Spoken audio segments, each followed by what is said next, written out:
TikTok ကနေငွေရှာခြင်းတဲ့သူတွေမဖြစ်မနေသိထားရမယ့်အချက်၅ချက်လက်ရှိမြန်မာနိုင်ငံမှာ TikTok ကနေငွေရှာတဲ့သူတွေအများများလာတယ်အဲ့တော့ TikTok ကနေလည်းငွေရှာခြင်းတဲ့ဘယ်ကနေစရမလဲမသိဘူးဖြစ်နေတဲ့သူတွေအတွက်ဒီဗီဒီယိုလေးနဲ့မျှဝေလိုက်တာအဲ့တော့အရင်ဆုံးသိထားရမှာ TikTok ကနေပြီးတော့ငွေရှာလို့ရတဲ့နိုင်ငံ၈နိုင်ငံရှိတယ်ဆိုတော့အဲ့မှာ US UK နောက်ပြီးတော့ Germany ပြင်သစ်ပြောလို့ရှိရင်ဂျပန်တောင်ကိုရီးယားနောက်ပြီးတော့ Brazil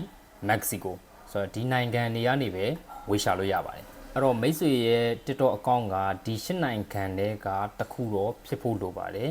မြန်မာနိုင်ငံမှာအသုံးအများဆုံးကအဆင့်အပြေဆုံးကတော့ Japan region နဲ့လူသုံးများတယ်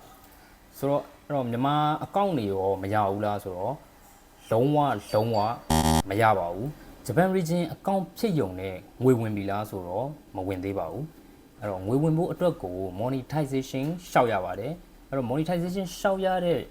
လိုအပ်တဲ့အချက်လက်က၅ချက်ရှိပါတယ်နံပါတ်1အချက်